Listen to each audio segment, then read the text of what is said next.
Hi, my name is Keisha Adair. I'm actually based in Manchester. I'm also known as Lady K on Radio Diamond here in Manchester. I've just completed my master's in health psychology and I'm now on a mission to empower others in regards to dyslexia, dyspraxia, and other learning differences that we have in our communities. All right, that's interesting. That's interesting. Lady K. Yeah.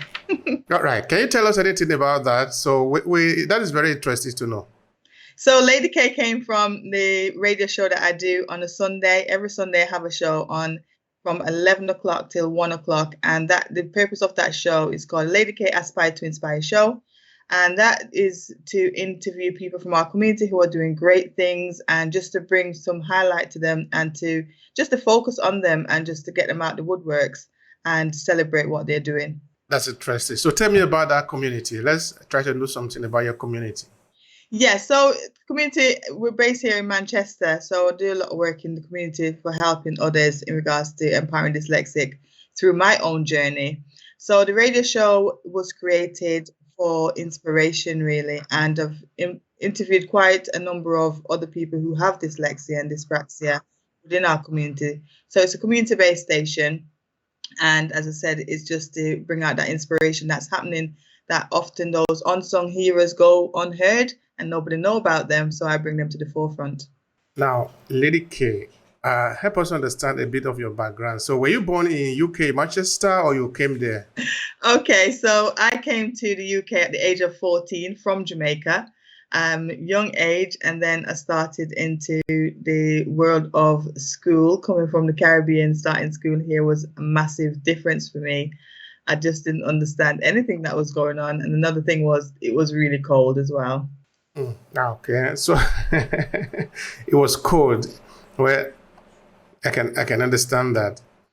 So apart from that, how was the environment you grew up in? I mean, the city, the people. How was the community there? Because of course now you are still working with the community, but I'm trying to understand it now. You are still 40, 50. You are growing up there. So tell me about the community you see there. Yeah, so when I came to the UK, I went straight to the Midlands, a place in the West Midlands called Darlaston.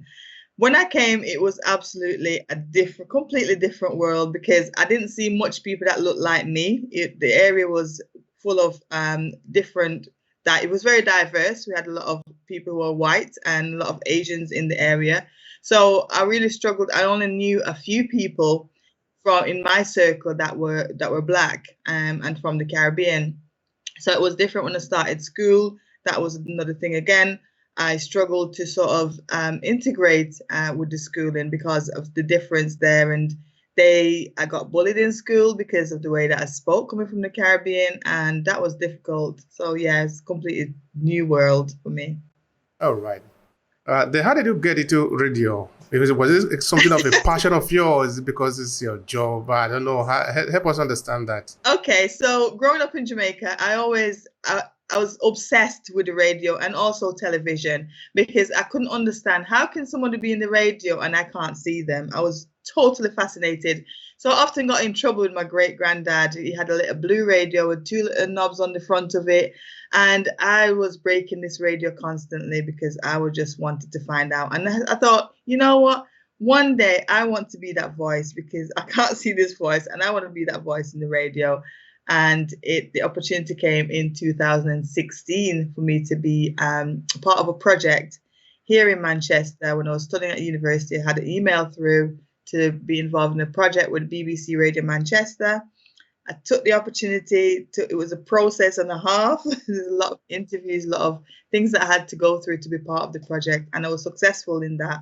And I was on the BBC we did the project for over a week. And I absolutely loved it. And following that, I went on the radio station that I'm on now, Radio Diamond. I went on interview with two ladies, separate occasions, and they really encouraged me and said, "You're really good at this. You should get your own show." And that's where it started. Yeah. So that's good. That's interesting. Yeah, it's a dream. It was a dream, big dream, and it got fulfilled. That's great. But what is fascinating to you about radio? What do you like so much about radio?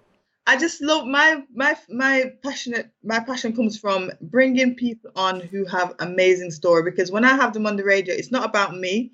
I have my own time, so it's about them and bringing what they're doing to the forefront. So I interview people from all over, from globally, Jamaica, America, UK, a lot in the UK, and some of these people are authors, speakers, business people, all different types from all different walks of life. So it's just, I get passionate about hearing their story and bringing their story to others so that others can find out more about them and get to understand what they're doing. And as I said, it's the unsung heroes that's within our community. There's so many people that I've had on my station, on my show to interview, and it's been a pleasure, actually. It really has been. That's great. All right. Now, dyslexia, can you tell us something about it? That is something that you are advocating for, actually. Yes. So, as I mentioned, going to school in the UK, I went to school for 2 years and I just didn't understand anything of what was going on because I didn't understand what they were teaching me. I was struggling. And all this time, I didn't know that I had dyslexia. I didn't even know how to spell the word, actually.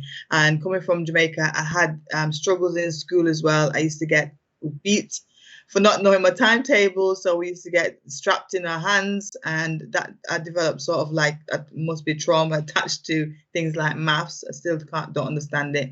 So in 2016, I was in the corporate world and the job for 12 years. And I decided that I was struggling in the role and it wasn't challenging anymore. I had so many things going on, and it caused, certain things. I was suffering from anxiety as well, because I just didn't know what was going on. There was things that in the workplace, in the work zone, I just struggled in many tasks, doing certain things. And it was 2016 when I stepped out of that workplace and decided to go and fulfill my long life dream as well. That was another dream, because when I came from Jamaica at the age of 14, I went around to, as I do, visiting relatives and stuff. And there was always that picture on the wall of someone in the hat and gown. And I always looked and thought, what do I need to do to achieve that? And I thought, one day I'm going to have that picture in my house. And that was another dream. So when I stepped out the working world and went to university at the ripe old age of 40s, in my 40s, at the age of 41, in the last few weeks of my degree, I was diagnosed with severe dyslexia and dyspraxia. So that kind of explained why all those struggles all along. And it was as if it was a light bulb moment about what happened and why it was that I was doing things the way I do. So when I got that diagnosis, my whole life changed. Everything changed for me, because I actually knew why I did things the way I did. I understood myself a bit more. I was able to advocate for others who have the same condition. Also for my own children. My own daughter, she was diagnosed at university as well when we started our journey together. So dyslexia, it's a condition, it's a learning difference. I don't like to say it's a learning difficulty, because there's not a difficulty about it in any way.